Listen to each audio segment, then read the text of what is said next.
제73회 현덕은 한중왕의 위에 오르고 운장은 양양군을 쳐서 뺐다.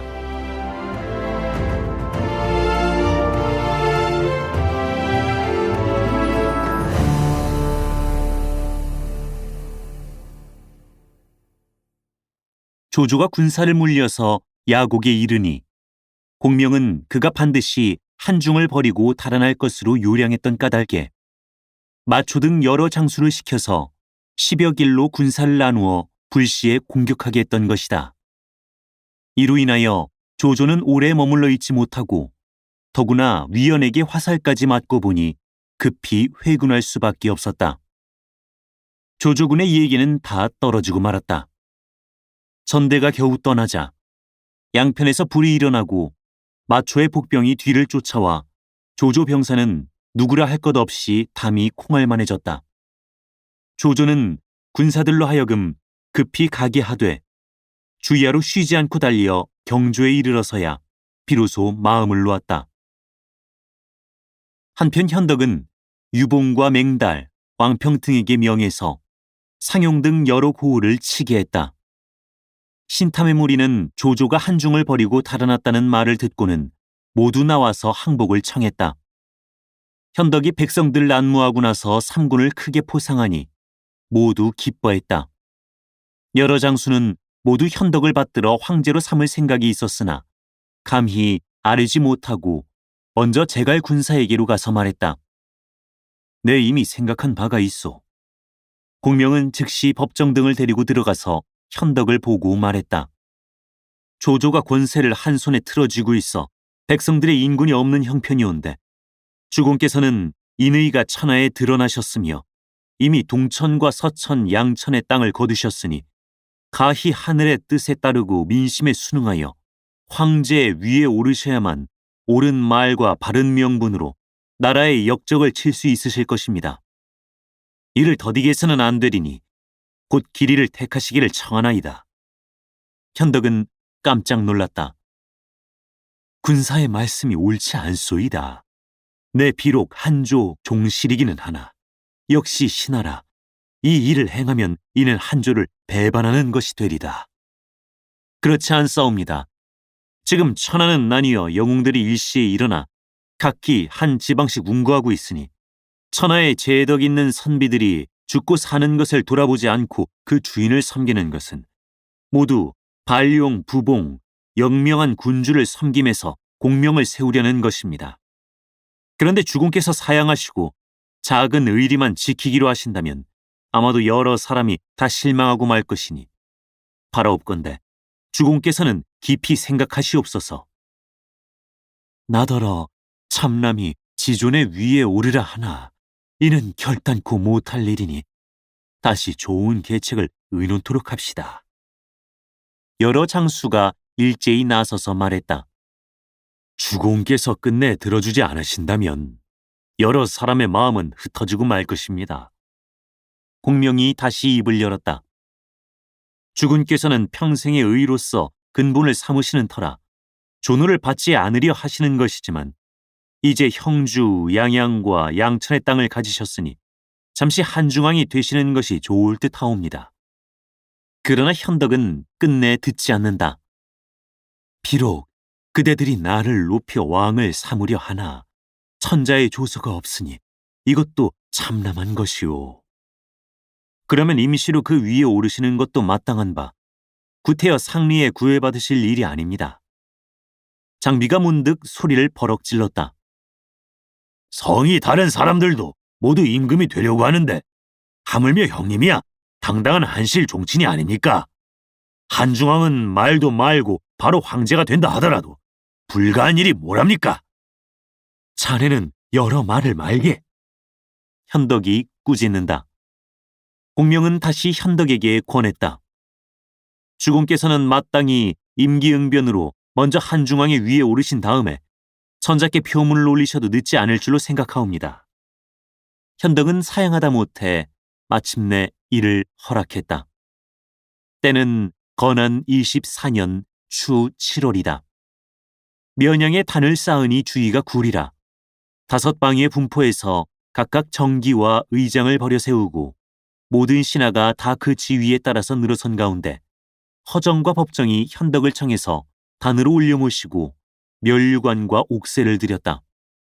그러고 나서 현덕은 남면하고 앉아서 문무관원들의 할애를 받고 한중왕이 되었다. 다음에 아들 유선을 세워서 왕세자로 삼고 허정을 봉해서 태부로 삼고 법정을 상서령으로 삼으며 제갈량을 군사로 삼아서 군국 중사를 맡기고 관우 장비 조은 마초 황충을 5호 대장군으로 봉하며 또 위원을 한중태수로 삼고 그 밖의 사람들도 다 각기 그 공운에 따라서 자기를 내렸다. 현덕이 한중왕이 된 뒤 바로 표문 한 통을 작성해서 사람에게 주어 허도로 보내니 그 표문은 다음과 같다. 비가 한갓 구신지제로 상장의 중임을 치고 삼군을 총독하여 밖에 나와 있사오나 능히 정난을 소탕하여 왕실을 바로 세우지 못하고 폐하의 성교를 오랫동안 쇠미하게 하여 나라 안이 편안하지 못하매 그리하여 누워서도 이리 뒤척 저리 뒤척 분하고 원통한 생각을 스스로 이기지 못하나이다. 지난번에 동탁이 참남하여 난의 시초를 열어놓은 뒤로 흉적의 무리가 횡행하여 백성들을 잔혹하게 구박했사오나 다행히 폐하의 성덕이 엄연히 임하시며 신하들이 또한 함께 응하매 혹은 중의 지사가 힘을 다해서 치고 혹은 상천이 벌을 내리시어 포악한 자와 반역하는 무리가 차례로 쓰러져 얼음이 녹듯 사라졌사온데 유독 조조가 아직도 처단되지 않았고 나라 권세를 독단하며 함부로 날뛰고 있는 형편이옵니다. 신이 전일에 거기 장군 동승과 더불어 조조를 치려하다가 일 꾸미기를 은밀히 못하여 동승은 도적의 손에 죽었고 신은 밖으로 망명하여 몸붙일 곳을 잃고 충의의 뜻을 펴지 못하매 마침내 조조는 흉역을 마음대로 하여 황후를 시해하며 황자를 짐살하게 이르렀나이다. 비록 동지를 규합하여 함께 맹세하고 힘을 다하려 생각하나 힘이 없고 용맹하지 못하여 여러 해가 지나도록 이를 이루지 못했나이다. 그리하여 항상 이 몸이 죽어 완전히 국원을 저버리는 바가 되지 않을까 두려워하매 길이 탄식하며 밤에도 오히려 위구하길 맞지 않거니와 이제 신의 굴료들이 생각하기를 옛적 우서에 이르기를 구족의 질서를 바로하고 은전을 베풀면 천하 재현이 스스로 힘써 임금을 도우니라라고 했고 제왕이 서로 전해서 이 길이 없어지지 않은지라 또 주가 이대의 멸망을 보고 경계하며 제희를 아울러 세우매 실로 진과 정의 보좌에 힘입었고 고조께서 흥하시어 천하가 크게 다스려지니 자제들을 왕으로 높이시어 구국을 크게 여심해 드디어 재료를 베어 대종가의 계통을 편안히 할 수 있었음을 생각하고 이제 조조가 곧은 것을 미워하고 바른 것을 싫어하며 같이 일에 참여하는 무리가 많으며 화심을 품고 찬역할 뜻이 이미 밖에 드러났음에도 종실이 미약하고 황족들은 위가 없어서 옛 제도를 침작해 우선 임시로 신을 높여서 대삼아 한중왕을 삼겠다 하나이다. 신이 엎드려 스스로 거듭 생각해보매 나라의 두터운 은혜를 입고 중임을 맡았건만 아무것도 이루어 놓은 것이 없이 이미 얻은 바가 분에 넘치는 터에 다시 고위에 올라 죄책과 비방을 더하려 함이 옳지 않사오나 굴료들이 굳이 대의로 신에게 간하는지라. 신이 다시 물러나 생각해보니 도적이 처단되지 않는 한 국난이 끝나지 않고 종묘가 위태하고 사직이 무너질 것이니 이는 진실로 신이 노심초사하며 분골쇄신할 때이요 만약 권도에 맞춰 방편을 써서라도 성조를 평안히 할 수 있다면 비록 물속이며 불속일지라도 들어가기를 사양하지 못할 것이라. 문득 여러 사람의 공론을 쫓아 인세를 배수하여 나라의 위엄을 높이려 했나이다. 우러러 자코를 생각하매 위는 높고 은총은 두텁사오며 머리 숙여 보답하올 일을 생각하매 근심은 깊고 직책은 중하오니 마음에 놀랍고 송구하기 그지없어 마치 골짜기에 임한 것 같사옵니다. 힘을 다하고 정성을 다 바쳐 육사를 장려하며 충의 지사를 거느리고 천시에 응해서 사직을 편안히 하려 하나이다. 삼가 표문을 놀려 아뢰나이다. 표문이 허도에 이르렀다. 조조는 업군에 있다가 현덕이 자립해서 한중왕이 되었다는 말을 듣고 대로하여 돗자리나 치던 놈이 어찌 감히 이럴 수가 있단 말이냐. 내 맹세코 멸해버리겠다. 하고 즉시 영을 전해서 경국지병을 일으켜 양천으로 가서 한중왕과 자엉을 결정하려는데 이때 한 사람이 반열에서 나와 아랜다. 대왕께서 한때 노여움으로 인하여 친히 원정하심은 불가할 듯하옵니다. 신에게 화살 한 개 쓰지 않고 유비로 하여금 촉당해서 스스로 화를 받게 할 계책이 있사옵니다. 그 군사가 쇠하고 힘이 다하기를 기다려 한 장수만 보내서 치게 하면 곧 그를 멸할 수 있을 것이옵니다. 조조가 보니 사마이다. 조조는 기뻐하며 물었다. 중달에게 어떤 고견이 있는가? 강동의 손권은 누이를 유비에게 시집 보냈다가 그가 없는 틈을 타서 몰래 데려와 버렸고 유비는 또 형주를 차지하고 돌려보내지 않아서 피차에 원한이 있는 터입니다. 이제 언변 좋은 사람을 하나 뽑아 그를 가지고 가서 손권을 달래 군사를 일으켜 형주를 치게 하시면 유비가 반드시 양천 군사를 내어 형주를 구하려 할 것입니다. 그때 대왕께서 군사를 일으켜 한천을 취하시면 유비가 숨이 상응할 수 없어서 그 형세가 위태로워질 것이옵니다. 조조는 크게 기뻐하며 즉시 글을 써서 만총을 사자로 삼아 밤도와 강릉의 손권에게 가도록 했다. 손권이 만총이 이른 것을 알고 모사들과 상의하니 장소가 나서서 말했다. 위가 본래 우리 동화 원수가 아니었는데 앞서 제갈량의 말을 들음으로써 두 집이 여러 해를 두고 싸움이 그치지 않아 백성들이 도탄에 빠져 있습니다. 만백령이 온 것에는 반드시 우리와 강화할 뜻이 있는 것이니 예로 대접함이 옳을 것입니다. 손권은 그 말을 조차 여러 모사로 하여금 만총을 성내로 맞아들이게 했다. 서로 보고 예를 마치자 손권은 그를 빌예로 대접했다. 만총이 조조의 서신을 올리며 말한다. 오와 위가 본래 원수인 일이 없건만 모두 유비 때문에 불화가 생기고 만 것입니다. 그래서 위왕께서 이 사람을 보내 장군과 약속을 정하시되 장군은 형주를 쳐서 취하시고 위왕은 군사를 한천으로 내어 전우로 협공해서 유비를 깨뜨린 후에는 길이 강토를 나눠 맹세코 서로 침범하는 일이 없도록 하자고 여쭈라 하십니다. 손권은 그로를 보고 나서 연석을 배설하여 만총을 대접하고 그를 객사로 인도해서 편히 쉬게 했다. 손권이 여러 모사와 더불어 상의하니 고웅이 그것이 우리를 달래는 말이기는 해도 그 가운데 도리가 있기는 하니 이제 한편으로는 만총을 돌려보내 전으로 같이 치도록 조조와 약속하고 한편으로는 사람을 강 너머로 보내서 운장의 동정을 탐지한 뒤의 일을 행사하십시다. 하고 말하니 제갈근이 나서서 제가 들음에 운장이 형주로 온 뒤에 유비가 그에게 아내를 맡게 해 처음에 아들 하나를 낳고 다음에 딸 하나를 낳았는데 그 딸이 아직 혼인을 정하지 않고 있다 하니 제가 한번 가서 주공의 세자를 위해 청혼해보아 만일 운장이 허락하거든 곧 운장과 의논해서 함께 조조를 치기로 하고 만일에 운장이 듣지 않거든 그때 가서 조조를 도와 형주를 취하기로 하시지요. 하고 말했다. 손권은 제갈근의 계책을 쓰기로 하고 먼저 만총을 허도로 돌려보낸 다음 제갈근을 사자로 삼아서 형주로 보냈다. 제갈근이 성에 들어가서 운장에게 예를 마치자 운장이 묻는다. 자유가 이번에 무슨 일로 오셨습니까? 제갈근이 온 사유를 말했다. 특히 두 댁에 좋은 정의를 맺으려고 온 것입니다. 우리 주공 오후께 자제 한 분이 있어 심히 총명한데 들음에 장군께서 따님 한 분을 두셨다 하시기에 제가 특히 중매를 들려고 왔습니다. 두 댁에서 사돈을 맺으시고 힘을 합해서 조조를 치기로 하면 이는 참으로 아름다운 일이니 군우께서는 부디 한번 생각해 보십시오. 운장은 노발대발한다. 내 호랑이 딸을 그래 개새끼에게 시집보내란 말이냐?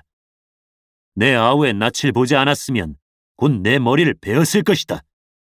다시 여러 말을 마라. 운장은 곧 좌우를 불러서 밖으로 쫓아냈다.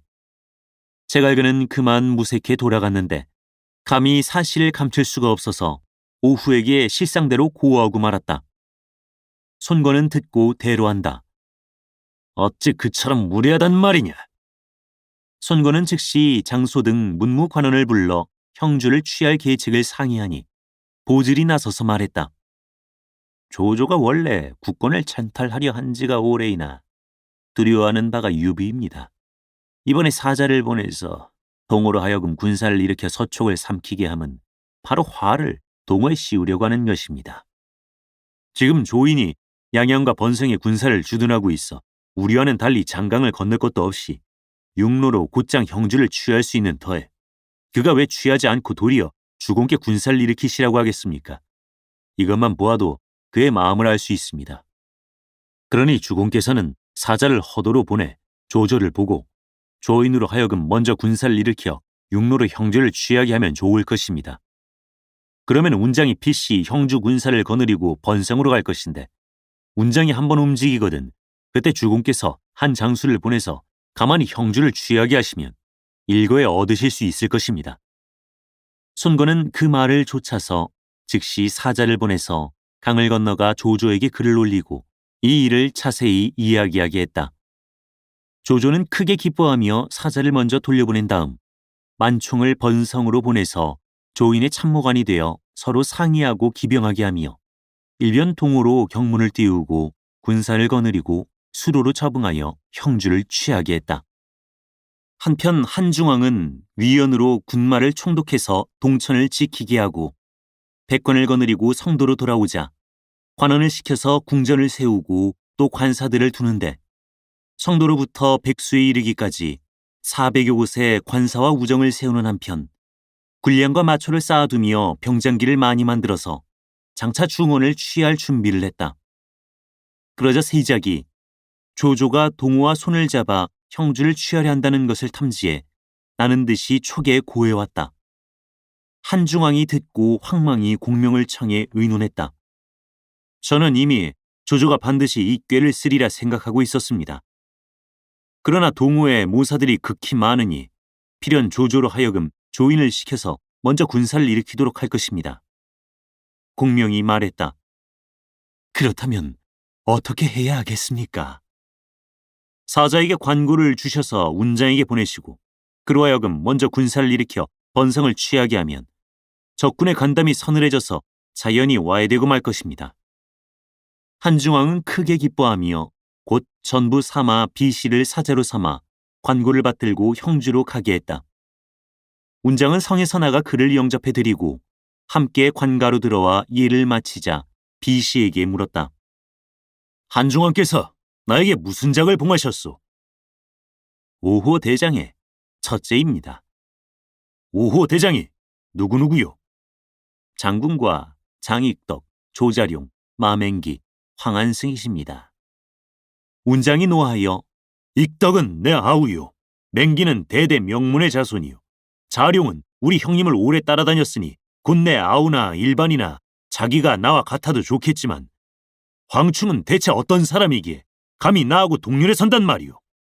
사내 대장부가 일개 노졸과 같이 짝이 되지는 못하겠소. 하고 인수를 받으려 아니한다. 비씨는 웃고 말했다. 그것은 잘못 생각하시는 것입니다. 옛적에 소하와 조참이 고조와 함께 거사하여 가장 친근했고 한신으로 말씀하면 초나라에서 도망쳐온 장수였습니다. 그러나 한신으로 왕을 봉해서 소하와 조참의 위에 있겠건만 소하와 조참은 그 때문에 원망했다는 말은 듣지 못했습니다. 이제 한중왕께서 비록 오호장을 봉하셨으나 장군과는 형제의 의리가 있어 일신 동일체로 보는 터이니 장군께서 곧 한중왕이시고 한중왕께서 곧 장군이시니 어찌 다른 사람과 같을 리 있습니까? 장군께서 한중왕의 후원을 받으셨으니 마땅히 안락과 환난을 함께 하시고 화복을 함께 하실 일이지 관작에 높고 낮은 것을 따져서는 안 될 것입니다. 부디 장군께서는 깊이 생각해 보십시오. 듣고 나서 운장은 크게 깨닫고 곧 재배하여 이 사람이 박지 못한 탓이라 만일 조카가 일러주지 않았던들 그만 대사를 그르치고 말았을 것이요. 하고 곧 인수를 받았다. 비씨는 그제야 왕명을 전하여 운장으로 하여금 군사를 거느리고 가서 번성을 취하게 했다. 운장은 왕명을 받자 즉시 부사인과 미방 두 사람을 선봉으로 삼아 먼저 일지군을 거느리고 형주성 밖에 나가서 주둔하게 하며 한편으로 성중의 연석을 배설하고 비씨를 대접했다. 함께 술을 마시는 중에 이경이 되었는데 이때 홀연 성박 영체 안에서 불이 났다는 보고가 들어왔다.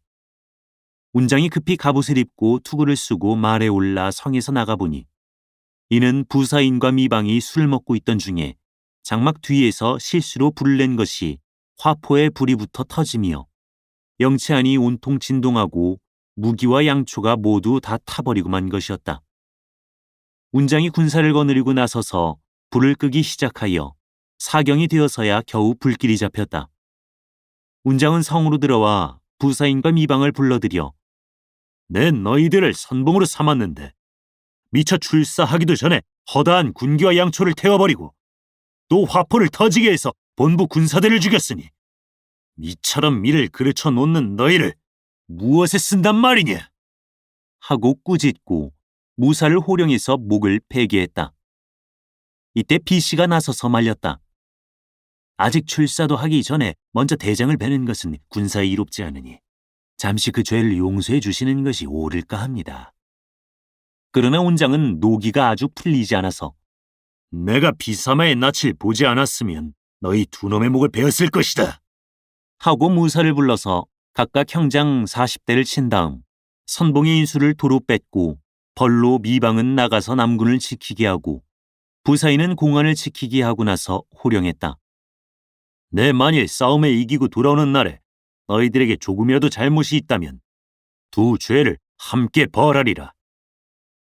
두 사람은 만면에 부끄러운 빛을 띠고 네네 하며 물러갔다.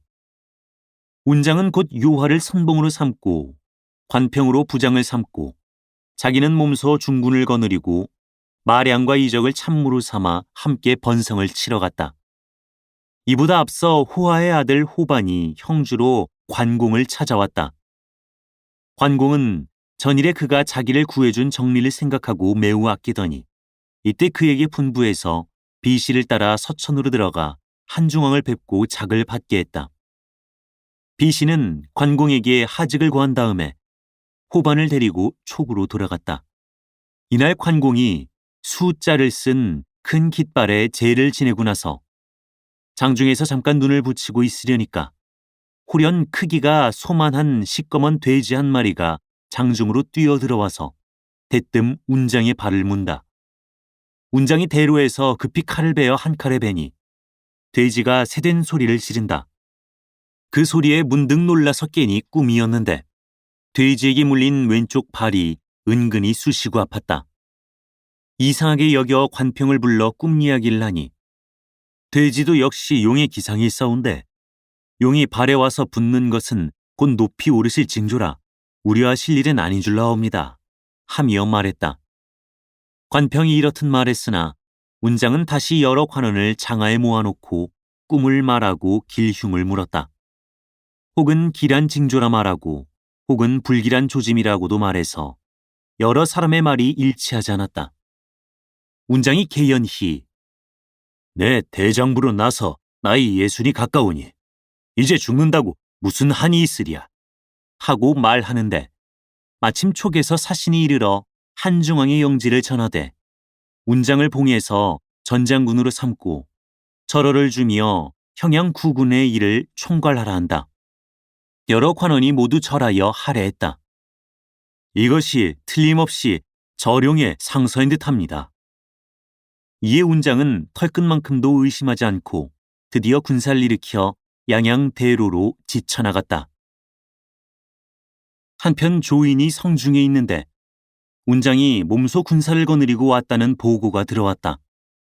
조인은 깜짝 놀라서 성 안에서 굳게 지키고 나가지 않으려 했다. 그러나 이때 부장 적원이 나서며 위왕께서 장군에게 영을 내리시어 동호와 약속하고 함께 형주를 취하라 하셨는데 그들이 스스로 왔습니다. 이는 바로 죽여달라는 것이거늘 어째서 도리어 피하려 하십니까? 하고 말했다. 그 말에 참모 만총이 간했다. 운장은 용맹하고 지모가 있는 장수라 우습게 대해서는 아니 되니 그저 굳게 지키는 것이 상책이옵니다. 이번에는 혈기왕성한 대장 하후존이 또 나서서 그것은 서생의 말씀이옵니다. 물이 오거든 흙으로 덮고 장수가 이르거든 군사로 맞으라는 말도 못 들으셨습니까? 우리 군사가 편안히 앉아서 필요한 적을 상대하는 것이라 절로 이길 수 있는 것입니다. 하고 말하는 통에 조이는 그 말을 좇아서 만총으로 하여금 번성을 지키게 한 후 자기는 군사를 거느리고 운장을 맞으러 나갔다. 운장은 조인의 군사가 오는 것을 알자 곧 관평과 요화 두 장수를 불러서 계책을 일러주고 보냈다. 두 장수가 나가서 조인의 군사와 마주 대하여 진을 치고 나자 요화가 진전의 말을 달려나가서 싸움을 걸었다. 적원이 나와 그를 맞는다. 두 장수는 어울려 싸웠다. 그러나 얼마 싸우지 않아서 요화가 거짓 패하여 말머리를 돌려 달아나니 적원이 그 뒤를 쫓았다.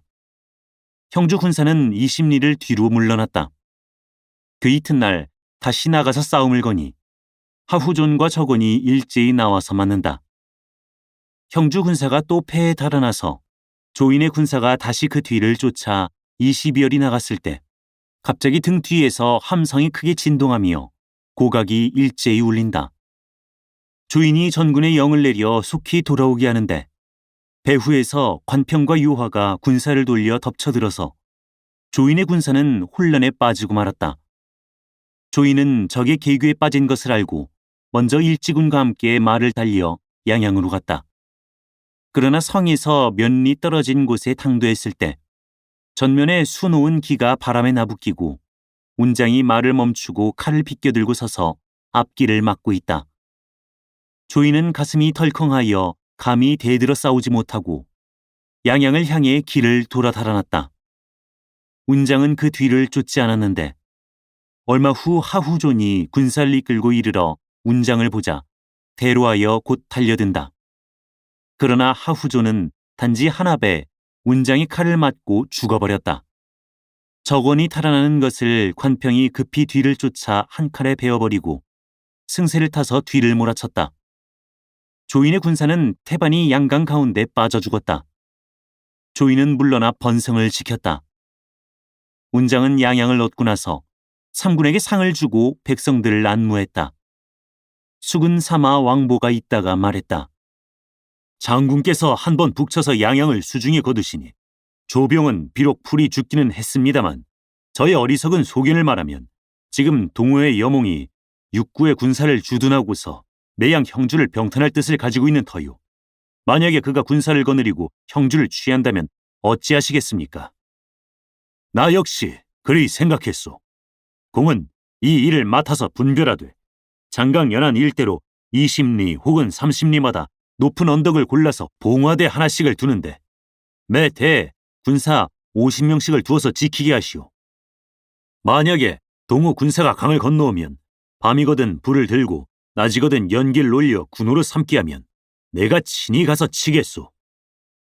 지금 미방과 부사인이 두 애구를 지키고 있습니다만 다들 힘을 다할 것 같지 않으니 모름지기 다시 한 사람을 선택해 형주를 총독하게 하시는 것이 좋겠습니다. 내 이미 치중인 반준을 보내서 지키게 했는데 무슨 근심할 일이 있겠소. 반준이 평소에 거리는 것이 많고 이익을 좋아하니 중용을 맡기셔서는 아니 됩니다. 군전 도독 량료관 조루를 보내셔서 대신하게 하십시오. 조루의 사람됨이 충성스럽고 청렴해서 이 사람을 쓰시기만 한다면 만에 하나도 실수가 없을 줄로 압니다.